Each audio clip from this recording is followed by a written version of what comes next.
You're listening to an Airwave Media Podcast.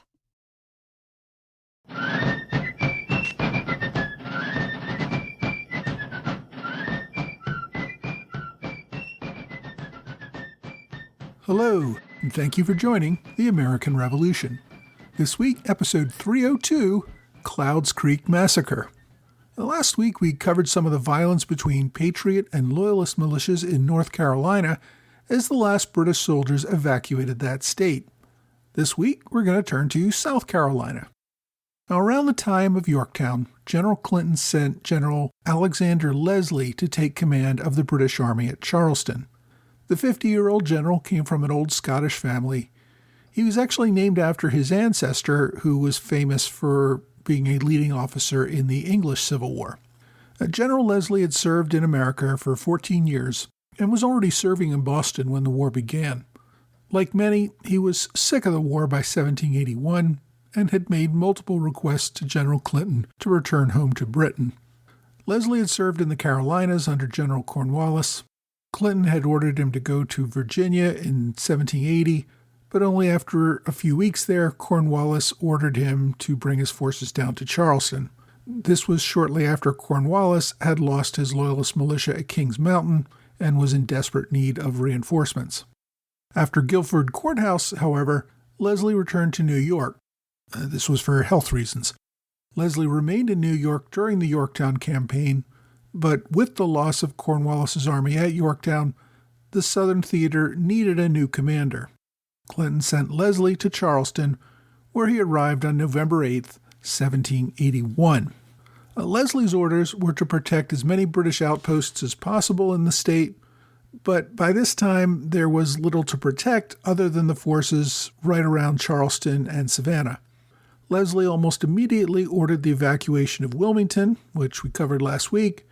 He planned no offensive operations, instead worrying mostly about defending and feeding his army and the many thousands of Loyalist refugees in and around Charleston. The tactical decision by the British at Charleston to remain hunkered down did not reduce the violence or brutality that continued to take place between Loyalist and Patriot militia groups throughout the Carolinas. Loyalists found themselves increasingly vulnerable and fought back whenever they could. One of the most prominent Loyalists in the field in the fall of 1781 was William Bloody Bill Cunningham, who stood out for his brutality in an already brutal war between South Carolinians. Cunningham grew up near 96 in western South Carolina. It was a Loyalist community. Many of his cousins were key Loyalist organizers when the war broke out. His cousin, Robert Cunningham, refused to sign an early truce with the Patriots in South Carolina back in 1776, and continued to fight until caught and imprisoned. Despite his Loyalist family and community, William actually joined the Patriot militia when the war began. He fought well during the Cherokee campaign. His company also battled against Loyalists, which included fighting his own cousin Patrick. Different sources give different reasons for his decision to abandon the Patriot cause and join the Loyalists. According to one source, William committed some infraction, went before a court-martial, and was whipped for his offense. And after this, he deserted his company and fled to the Loyalist stronghold in East Florida. According to another source, Cunningham was denied a promised promotion when his militia was reactivated in June of 1776. Cunningham at first refused to turn out for duty. When he did, he had a bad attitude and tried to resign, and for this he was arrested and whipped and then discharged, at which time he fled to Savannah, Georgia. Whatever the exact details, there was obviously some personal conflict and problem that caused Cunningham to change sides for non-ideological reasons. Cunningham remained gone for about 2 years. During this time, a group of Patriots, led by Captain William Ritchie, kicked Cunningham's father out of the family home due to his Loyalist sympathies. The Patriots also murdered his invalid brother. Cunningham knew Ritchie. The two had served together in the Patriot militia.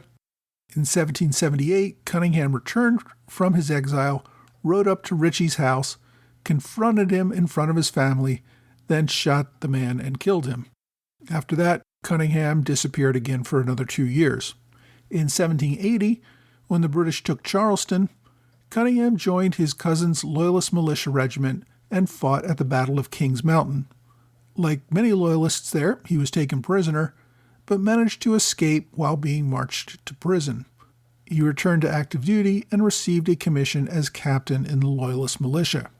In October of 1781, Cunningham received a promotion to major and was continuing the struggle in a Loyalist militia army under the command of his cousin, General Robert Cunningham. Word of the British loss at Yorktown had caused the British forces in South Carolina to withdraw mostly back to Charleston.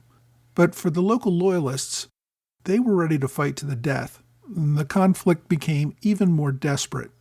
On November 6th, a Loyalist militia fighting alongside the Chickamauga Indians raided western settlements near modern-day Spartanburg. Captain William Bates commanded the Loyalists. War Chief Dragging Canoe led the Chickamauga. I've mentioned Dragging Canoe in earlier episodes. He had a particularly brutal reputation in the frontier battles in what is today Tennessee. When these forces raided, the locals fled to Fort Gowen, which offered some protection. But as the fort's defenders ran out of ammunition, they surrendered on the condition that the Loyalists protect them from the Indians. Captain Bates agreed. As soon as the fort surrendered and opened its gates, Bates ordered the forces to kill everyone. Almost all the civilians were murdered. A few were taken as prisoners to be taken back to Indian camps where they would be tortured and then burned at the stake. One of the few survivors was a woman who was scalped and left for dead at the fort, but managed to survive. Sadly, the Fort Gowen massacre was not an isolated incident. A day after the Fort Gowen massacre, about 80 miles south near Clouds Creek, a group of Loyalists headed by Captain Neely Cargill captured 3 patriots at the home of a local militia captain. The Loyalists simply marched their prisoners to a nearby swamp and executed them. In response, 2 patriot militias under Captains Solomon Popel and Captain James Butler tracked down Cargill's Loyalists and executed all of them. Just over a week later, Captain Butler and Captain Sterling Turner encountered a Loyalist foraging party under Colonel Hezekiah William, who were trying to steal some cattle. Neither group could really get the upper hand on the other in this one, but they eventually agreed that the Loyalists could leave if they returned the stolen cattle. However, during the firefight, the Patriots managed to kill a Loyalist by the name of Captain William Radcliffe. Bloody Bill Cunningham was a friend of Radcliffe's and vowed revenge. By this time, Cunningham was riding with a large force of Loyalist militia. Accounts differ on the size, but some accounts say he had a force of about 300 men. The day after the attack that had killed Radcliffe, the Patriot force that had done it was encamped near Clouds Creek. It was about 30 men. They were near the home of a family named Carter. A hard rain made the men miserable, and most of their powder got wet, and they took shelter within the Carter house. Cunningham's Loyalist militia of about 300 attacked them and surrounded the home. A brief firefight began, but the Patriots were clearly outnumbered and asked for terms. As the two sides were discussing terms, one of the Patriot militia stuck his gun out the window and killed one of Cunningham's Loyalists. With that, the fighting resumed. Eventually, the Patriots ran out of ammunition and finally agreed to surrender. After disarming their prisoners, Cunningham and his Loyalists put all of them to the sword. Only 2 or 3 Patriots survived. One of the survivors was a man named Benjamin Hughes, who managed to dive into the creek and hide under some driftwood during a cattle stampede that had distracted the enemy. Another survivor was a man named Bledsoe. It's not clear why they didn't kill him. It's possible that they thought Bledsoe was a Loyalist sympathizer, although after they split the skull of Bledsoe's friend as he stood next to him, Bledsoe appeared to have some sort of breakdown and, according to others, was never right in the head again. Several of the prisoners were actually beheaded, and others were tortured before being killed. The massacre at Clouds Creek was only the beginning of a rampage for Cunningham, which later became known as the Bloody Scout. The following day, Cunningham tracked down a former Loyalist officer named John Trowles, who had begun collaborating with the Patriots. Cunningham executed the man in front of his wife and son. Later that day, Cunningham visited a blacksmith shop of the man's brother. After allowing the blacksmith to reshoe his horses, he murdered the blacksmith as well as his son and a slave who was working at the shop. After burning all the buildings, Cunningham's men rode on. Over the next few days, the Loyalists tracked down more men who they deemed to be collaborators, executing them and burning their homes. Several of the victims were in beds, recovering from wounds, and unable to defend themselves. The Loyalists next found a small group of Patriot militia at the home of their colonel, Joseph Hayes. The Patriots defended themselves, but surrendered after Cunningham set the house on fire. After the surrender, witnesses say that Cunningham personally murdered every single prisoner. A few weeks later, on December 7th, a smaller group of Cunningham's force, under Captain John Crawford, attacked General Andrew Pickens's blockhouse and captured a convoy of Patriot wagons. Some of the Patriot guards were able to flee, but the Loyalists burned the wagons and took several prisoners. Among those taken prisoner was John Pickens, the brother of General Andrew Pickens. The Loyalists rode their prisoners back to the Cherokee Nation, where they tortured and murdered their prisoners. Pickens, as the brother of a Patriot general, was singled out for particularly brutal torture before he died. Following his brother's capture, General Pickens took personal command of the militia that was tasked with tracking down Cunningham's marauders. They came across a camp of 20 Loyalists who were all slaughtered. Cunningham had spread his force out so that the attack on the first camp alerted the others to flee. Cunningham personally fled into the swamps and escaped. Eventually, Cunningham was able to make his way back to Charleston. According to some accounts, Cunningham had executed a total of 79 men during his rampage. While provincial and Loyalist militia battled it out, Continental General Nathanael Greene was focused on Charleston. Following the Battle of Eutaw Springs in September, the army returned to the high hills of Santee. Greene was focused on putting together an army to confront the British at Charleston. That was going to be difficult. The main Continental force was focused on Yorktown at this time. All men and resources that might have been used in South Carolina were still being redirected to Virginia. On top of that, the small army that Greene did have was struck hard with malaria, putting the vast majority of his men out of commission.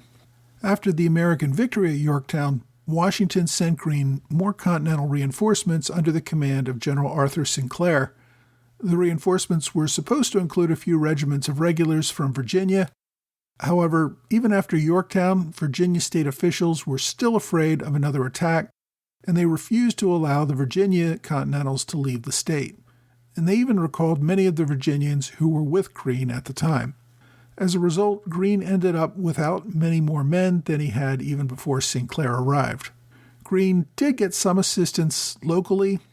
Before Eutaw Springs, he had called on the Over-Mountain men to return to the fight. Although they did not march in time to participate in Eutaw Springs, they finally did arrive in late October of 1781. John Sevier brought several companies of riflemen to Greene's camp, as did Isaac Shelby. Greene sent these men to support Francis Marion's militias and their efforts around Charleston. The British maintained a series of outposts within a 35-mile radius of Charleston. These outposts were critical to the collection of forage and still protected a great number of Loyalist families who had settled there after being forced to leave their homes in areas that were under Patriot control. Colonel Marion spent the late fall trying to harass these outposts and look for weaknesses. They were also trying to track down and kill Bloody Bill Cunningham and his men during this time. In mid-November, about 400 militia, made up mostly of men that Shelby and Sevier had recently brought, targeted the Fairlawn Plantation, part of the British force near Monk's Corner. The plantation itself was a large brick building that had been converted into a fort. It was surrounded by abatis and other defenses. The house/fort itself contained only about 50 regulars, and Mayhem determined that a direct assault on the house without artillery would be too costly. So instead, the Patriot militia destroyed the plantation's outbuildings as the small Loyalist garrison inside the main house watched. When the militia attacked the plantation on the morning of November 17th, they were primarily concerned with capturing Loyalist horsemen that were acting as scouts and foraging patrols for the British, as well as seeking the recapture of escaped slaves that had fled into the British lines. Well, the Patriots didn't find the cavalry or the slaves they were seeking, but they did find that one of the outbuildings, known as the Colleton House, was being used as a British hospital. Many of the wounded there were recovering from wounds incurred at the Battle of Eutaw Springs.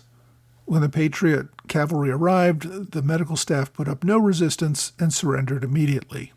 Maham's men took prisoners of the about 300 wounded soldiers and medical staff. About half of the patients were well enough to ride and were taken away as prisoners. The medical staff, along with the other half of the prisoners who couldn't ride, were paroled and were allowed to remain on site. They were not, however, allowed to remain in the Colleton House. They were removed from the house, and the Patriots burned it to the ground. The militia also captured about 300 muskets at the site. The British, under General Alexander Stewart, got word of the raid and set out after Maham's Patriots that same day. But the militia rode all the way back to Greene's camp, about 50 miles away, riding all night to arrive the following morning. The British protested to General Greene about burning a hospital and leaving seriously wounded people outside in the woods, where many of them died.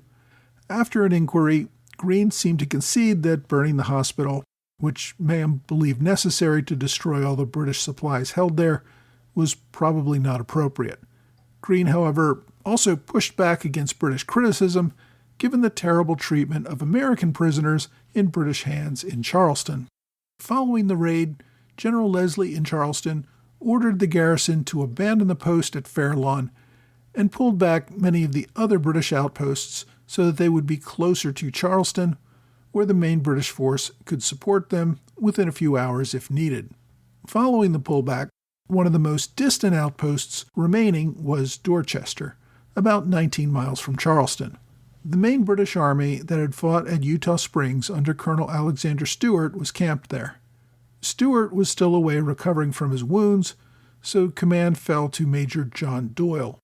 The British camp had about 850 regulars and provincial soldiers. General Greene moved the main Continental Army out of the high hills of Santee in November, looking for an opportunity to attack the British. The bulk of the Continental Army set up camp at the Round O Plantation, which was about 35 miles west of Charleston. A pretty large portion of his army was sick with malaria. They were also still guarding several hundred prisoners from Eutaw Springs. So while Greene sent the bulk of his army there, he rode out himself with a reconnaissance party of about 200 cavalry and 200 infantry toward the British position at Dorchester. Greene advanced on the British position at Dorchester. On December 1st, an American advance force under Colonel Wade Hampton ran into an enemy reconnaissance party of about 50 cavalry from Dorchester. A brief fight took place, with about 10 killed and 20 wounded. The British horsemen retreated back to Dorchester to alert the main army there. Now, although the main British army at Dorchester outnumbered the Americans by more than 2 to 1, Greene continued to advance on the fort with his 400 or so men. The British commander, Major Doyle, identified Greene among the officers leading the column that was moving toward him. Doyle believed that Greene's presence meant that the whole Continental Army was coming up behind him. And based on that, Doyle ordered the destruction of the fort's stores and dumped many of their guns in a nearby river. Doyle knew that the enemy needed supplies, and he wanted to make sure that they did not get his. After dark, the British abandoned the fort and marched to within 5 miles of Charleston. The following morning, Greene's army entered the abandoned fort and recovered 2 artillery pieces. The enemy, however, was gone and most of their supplies destroyed. Colonel Stewart learned of the withdrawal of his forces from Dorchester. He was well enough at this point to ride out and take command again. Stewart planned to advance and take on the Continentals. Before he could do this, though, Greene withdrew. Greene's men were without blankets, and he was down to less than 4 rounds of ammunition per man. Until he could get more supplies, he could not engage in a major clash with the enemy. Greene deployed Colonel Hampton's dragoons to keep open the lines of communication between Colonel Marion's militia army. He also deployed Light Horse Harry Lee's cavalry to prevent any British reconnaissance parties from discovering just how small a force Greene actually had with him. Even after Greene withdrew to the Round Oak plantation to link up with his main army, he had only about 800 men who were ready for action, and he still had no ammunition. Fortunately for the Patriots, Lee's efforts were effective. The British were not able to determine just how small Greene's force really was. A few weeks later, General Leslie wrote to Lord Germain in London about the frustration over the quality of his cavalry, and that he could get no good intelligence about the enemy. Leslie also wrote, quote, "It is with much sorrow that I am obliged to inform your lordship of the almost total revolt of this province. Since our misfortune in Virginia, many persons in whom we placed confidence have abandoned us." In short, the British commanders seemed to believe that British influence in South Carolina was coming to an end. Next week, the fight in South Carolina continues with a series of skirmishes around Charleston. Also, General Thomas Sumter and Colonel John Lawrence return to the fight.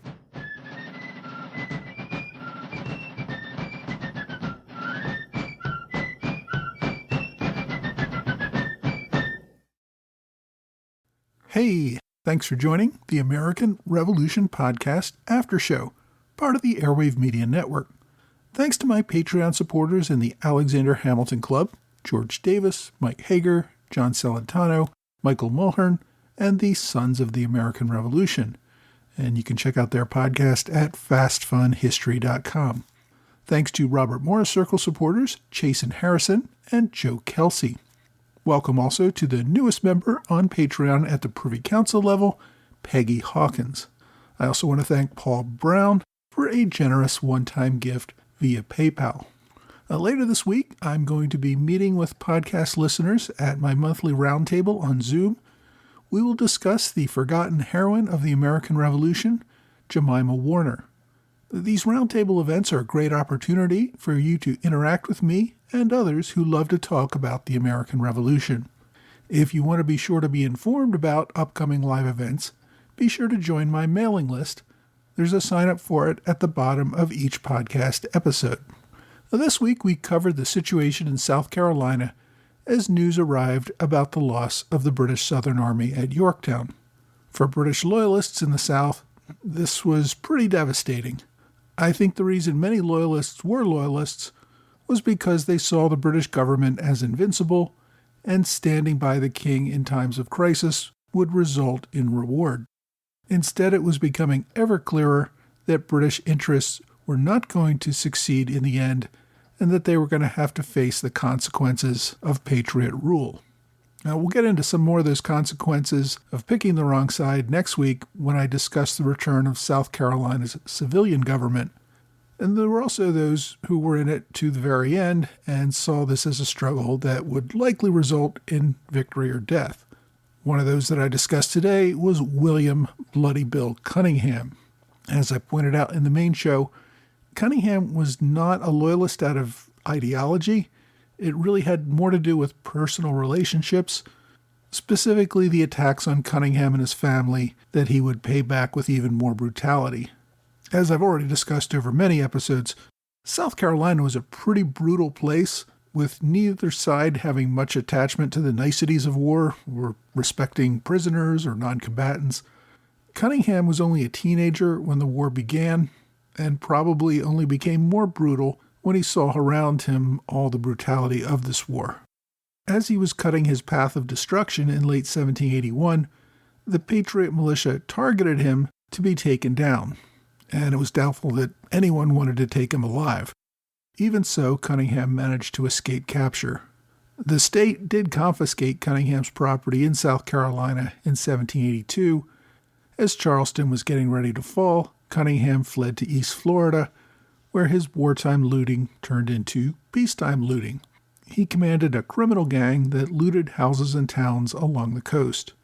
When Spain took control of East Florida after the war ended, Cunningham ended up in jail in St. Augustine for his continuing criminal activities. He went on trial in a Spanish court in Havana, and somehow got away with just being expelled from Spanish territory. There are some stories that he may have briefly returned to East Florida after this trial and expulsion, but he did eventually leave. He settled in the Bahamas, where he is believed to have died about 2 years later at the age of 30. His cause of death is unknown, but likely one of the many tropical diseases that took out so many island settlers. My book recommendation this week is not really a published book. It's a PhD thesis from Duke University entitled Loyalism in South Carolina, 1765 to 1785, by Robert Woodward Barnwell. It's an interesting look at the Loyalist movement in the state, both before and during the Revolution, as well as the consequences following the peace treaty with Britain. There's a copy of this thesis on archive.org. It's typed out on a typewriter, and the storytelling is not the most engaging, but I found it to be a very interesting look at this topic. So if you're at all interested, check out Loyalism in South Carolina, 1765 to 1785. My online recommendation is an article from the Journal of the American Revolution called William Bloody Bill Cunningham and the Bloody Scout by Andrew Waters. It's a good look at Cunningham's rampage in late 1781, and the author, Waters, has written a number of good books about the Revolution in the South, so I think you'll enjoy this article. As always, I've included direct links to the article on my blog and website. My question this week asks, why did the British wear red coats? Now, of course, in modern warfare, most uniforms tend to be camouflage, or at least something that will blend in a little bit with the environment.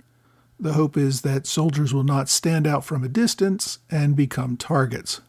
But before the era of effective long-range weapons, this was not really a concern.